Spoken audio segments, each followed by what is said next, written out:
I said to God at one point, why are you doing this? Am I going to die? That's what came to my mind. Am I going to die here? So my story's different, and some of you might be tempted not to believe it, but as real as I'm standing here, it happened.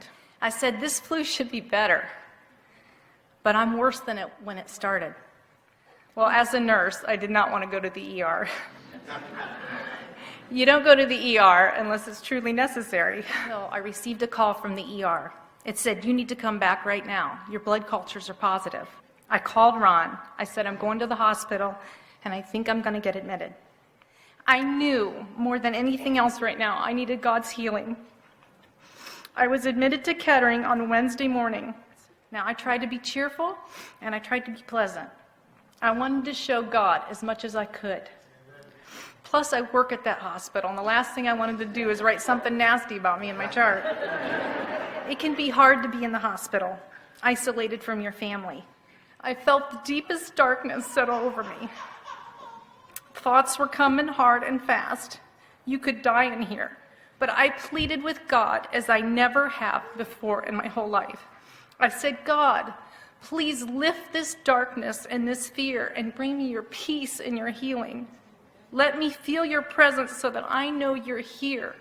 Because if you're here, everything will be okay. This lasted for a very long time. I remember saying, God, why are you ignoring me? I prayed that he would give me an experience with him that was beyond anything that I've ever experienced.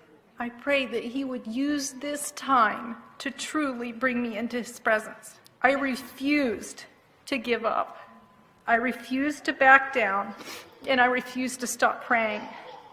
I knew there was one God, one healer, and he's the one that I needed to press my situation with. Now, what happened next is not easy to describe. My eyes were closed, and I was still praying. I thought maybe I was dreaming, but I was hearing the noises from my IV pump go off. I saw a window open up in my mind, a large space. I felt a presence in that room. I couldn't see the face, but I knew that I wasn't alone in that room.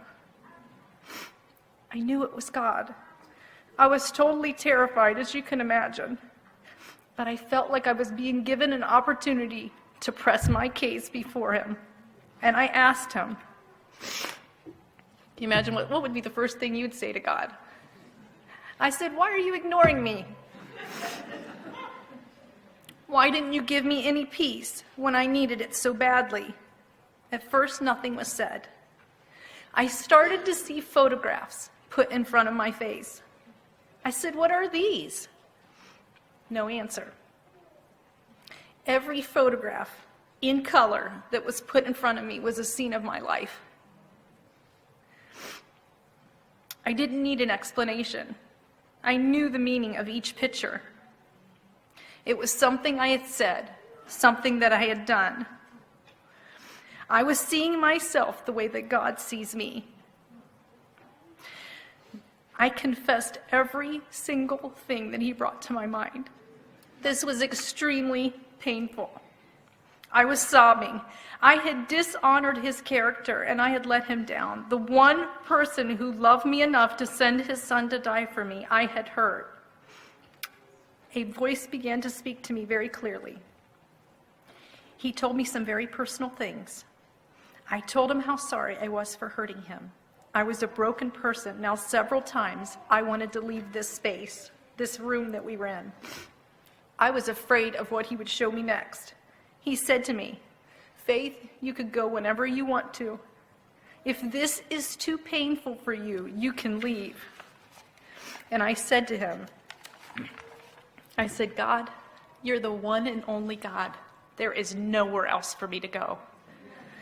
I would rather be the mercy in the hands of you who love me than of the evil one. Now, I honestly had no idea that things were not right between God and I. And I will tell you some things that he told me. He said to me, time is short.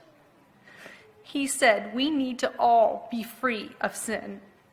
He told me that he would heal me, but it wasn't because of my prayers.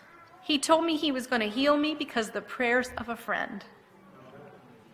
He told me that he had the right to take my life from me or give it back. He didn't cause my sickness, but he allowed it to happen because he wanted my full attention. Now, I promise you, he had my full attention. It is very clear to me, God is not pleased with lukewarm, half-hearted relationship with him. He doesn't take to insincere prayers or repeated ones. I want to tell you the good news. I finally did feel his peace. Joy came over me like I honestly cannot describe to you. I thanked God for healing me. I thanked him for answering the prayers of my friends, and I thanked him for forgiving me even when I didn't deserve his mercy. He started to show me things. At one point, he showed me a glass. He said, "This glass is you." It needed to be cleaned and emptied of self. Then I saw a pitcher with water in it. He says, "I'm going to pour my Holy Spirit into this glass until it's overflowing." Once this glass is full, he told me to look through the glass. He says, once you look through this glass and people look through it, they won't see you anymore. They're going to see me. Amen. Now, please know that I am not a special person. I am a big sinner that God showed mercy to. He explained to me that he was going to be doing this same process in the lives of many of his people. He said, any one of you that are willing to submit to him, he would clean up your glass and fill you with his Holy Spirit. He wants to raise up, and I'm using his words here, an army. I wrote it down because I didn't want to forget that he said it. He said, "I'm raising up an army of clean vessels who will perfectly reflect me."